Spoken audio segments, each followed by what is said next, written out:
हमारी भीम आर्मी राष्ट्रीय अध्यक्ष आदरणीय निरंजन साहब, हमारी पार्टी के राष्ट्रीय महासचिव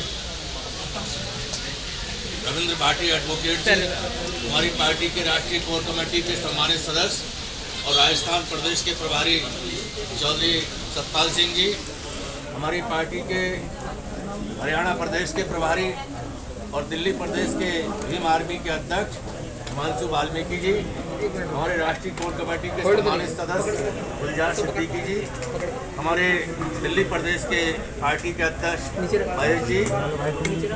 साथियों, आपकी जानकारी में है कि अभी माननीय अध्यक्ष जी ने और हमारे राष्ट्रीय महासचिव जी ने जो 28 तारीख को भीम आर्मी के चीफ और आज़ाद समाज पार्टी के राष्ट्रीय अध्यक्ष और इस देश के अंदर विगत 8-10 वर्षों से बहुजन समाज के दलित लोग, आदिवासी लोग, अन्य पिछड़ा वर्ग के लोग, धार्मिक अल्पसंख्यक समाज में सिख, मुस्लिम, ईसाई, बुद्धिस्ट लोग बड़े पैमाने पर जो सरकारों के द्वारा तमाम गुंडे बदमाश पाल रखे हैं, जो गांव देहात में सामंतवादी मानसिकता के लोग हैं, वह बड़े पैमाने पर अन्याय अत्याचार की घटनाएं कर रहे हैं। चाहे वह घटना संत रविदास के मंदिर की तोड़ने की हो, चाहे वह घटना मनीषा प्रकरण हाथरस कांड की हो, चाहे वह घटना जितेश मेघवाल के मूछ रखने पर हो, चाहे वह घटना इंदु मेघवाल के बच्चे के द्वारा मटके पर हाथ लगाने की हो। भिन्न भिन्न प्रकार की जो घटनाएं, ऐसी घटनाएं जिनका क्राइम से कोई लेना देना नहीं है, लेकिन फिर भी हमारे ऐसे भोले वाले सीधे शरीफ लोगों को, जो भारत की मिट्टी में पैदा हुए और भारत के नागरिक हैं, जिनको भारत के संविधान ने न्याय पाने का अधिकार दिया है, स्वतंत्रता के साथ, सम्मान के साथ, स्वाभिमान के साथ जीने का हक दिया है, जिनको हर प्रकार से पूर्ण रूप से स्वतंत्रता मिली है, चाहे कोई मूंछ रखे, चाहे अपनी बात को खुले मन से कहे। साथ ही साथ मैं ये भी बता देना चाहता हूँ कि हमारे देश में लोकतांत्रिक व्यवस्था है। यहाँ पर अब राजा रानी के पेट से पैदा नहीं होता है, जनता के द्वारा दिए हुए वोट के माध्यम से पैदा होता है। इस व्यवस्था के तहत तमाम लोग अपनी अपनी पार्टियां बनाकर अपने विचारों से जनता को जोड़कर इस देश के शासक बनते हैं।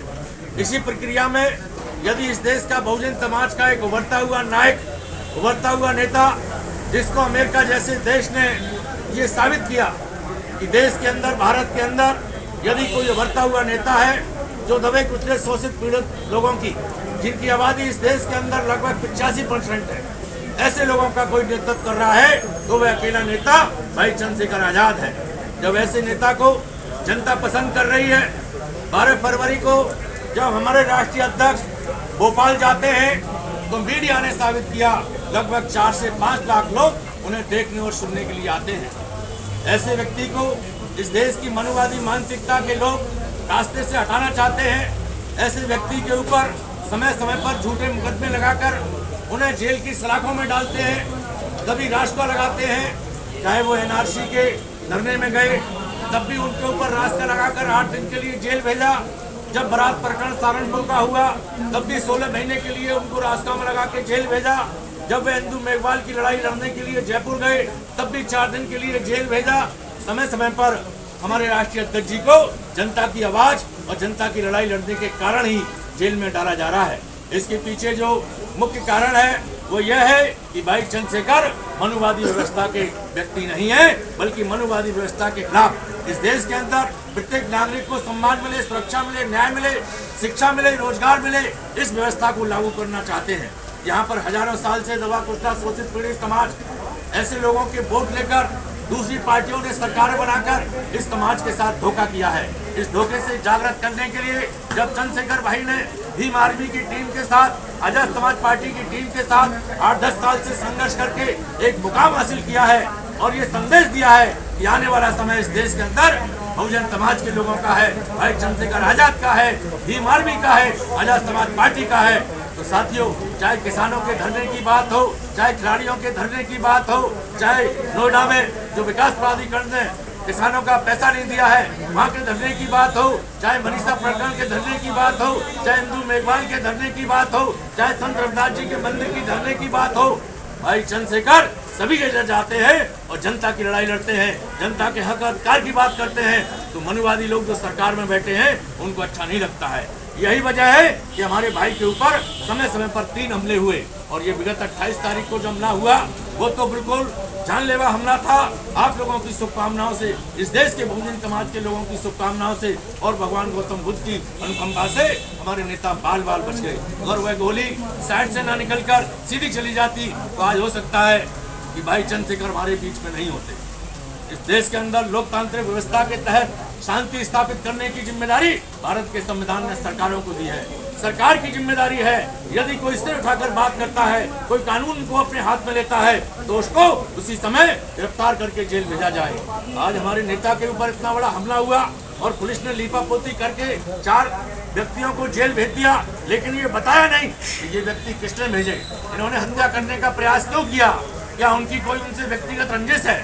साथियों, ऐसी स्थिति में हमारी ये मांग है इस प्रकरण की सीबीआई से निष्पक्ष जांच कराई जाए और जो अपराधी हैं उनका नार्को टेस्ट कराया जाए, जिससे ये सच सामने आना चाहिए। उनको किसने भेजा, इसके पीछे साजिश करता कौन बड़ी ताकत है। जब इस देश के अंदर बाबा रामदेव जी जो योगा कराते हैं उनको Z+ श्रेणी की सुरक्षा मिल सकती है, कंगना रनौत जो एक हीरोइन है उनको सुरक्षा मिल सकती है, और समाजवादी पार्टी के अंदर शिवपाल यादव जी को परिवार से अलग करके विघटन करने के लिए Z+ श्रेणी की सुरक्षा मिल सकती है, और जब वह परिवार एक हो जाता है तो सुरक्षा वापस ले ली जाती है। तो इस प्रकार की जो सुरक्षा दूसरे लोगों को मिल रही है, इतना ही नहीं, भारतीय जनता पार्टी का महानगर अध्यक्ष, भारतीय जनता पार्टी का जिला अध्यक्ष, जिसके पीछे 100 लोग भी नहीं है, जिसकी बात 100 लोग सुनने नहीं आते हैं, उनको सरकारी गनर दिए जाते हैं। ये सरकार के गनर, ये सरकार के सुरक्षाकर्मी जनता की गाड़ी कमाई से साथियों यहाँ बनाए गए हैं, जो सिस्टम है उसके तहत बनते हैं। ये कोई पार्टी के लोग नहीं है। मेरी आपके माध्यम से अपील है कि सरकार जल्द से जल्द, केंद्र सरकार से मेरी अपील है, स्टेट की सरकार से अपील है कि हमारे नेता की सुरक्षा की जाए, जल्द से जल्द सुरक्षा की जाए।